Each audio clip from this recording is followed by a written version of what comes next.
Hi mga ka-PNG, ito po si Boss G, OFW mula sa Papua New Guinea. Magandang araw. For today's video, gusto ko lang paalalahanan ang mga kapwa ko Pilipino na gustong magtrabaho dito sa Papua New Guinea. Kung bakit at ano ang dahilan, panoorin nyo ang video ito. Bago yan, mag-subscribe muna kayo sa aking channel or i-like nyo ang video ito. Salamat po.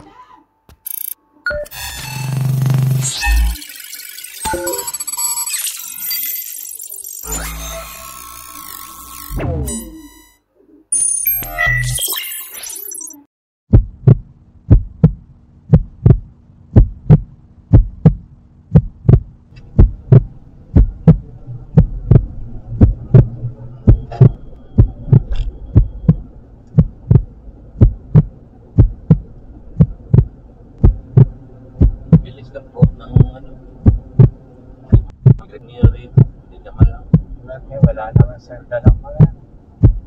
Pero puno yung aeroplano. Mabilis ang proseso nila. Maraming lokal na umuwi. Go.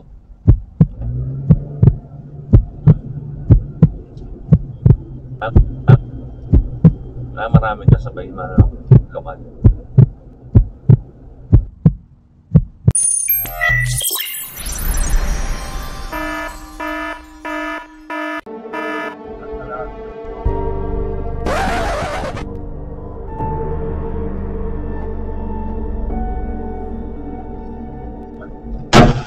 Ano yun? Ay, ng bato. Kasi Yan.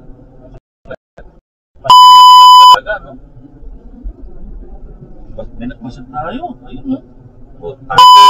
sa likod. Oo. Tilmahan ka?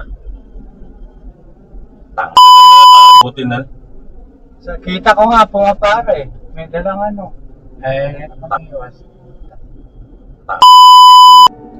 May humps pa kasi doon eh, no? Kaya mabagal tayo. Huwag ng puto. Ang nangyari dito, yung dalawang nasa harapan, hiniram yung sasakyan na naka-assign sa akin. Yan yung kotse na yan. Tapos, sinundo nila yung tao na nasa likod from the airport na galing naman sa bakasyon. Ayan, no? Kung makikita nyo, ang laki ng bato na pinalibag sa kanila. Buti na lang at walang nangyari sa kanila. So, kapag kayo nalagay sa ganitong sitwasyon, dapat nyo bang hintuan yung nambato sa inyo? Sa tingin ko po hindi, kasi kung papansin niyo dito sa video ito, dito sa still shot, kung mapapansin niyo, pumuwesto sila doon kung saan merong makakapal na damuhan. So pwedeng magtago yung kasamahan nila dyan, at dun sa di kalayo, merong isang kunwari nakatalikod.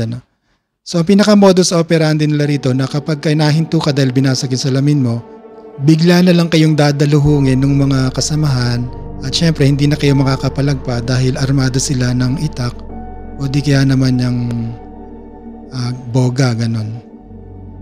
Ngayon, kung kayo po ay desidido na talagang magtrabaho dito sa Papua New Guinea, ang may papayo ko lang ay maging aware kayo sa inyong kapaligiran kapag kayo ay lumalabas.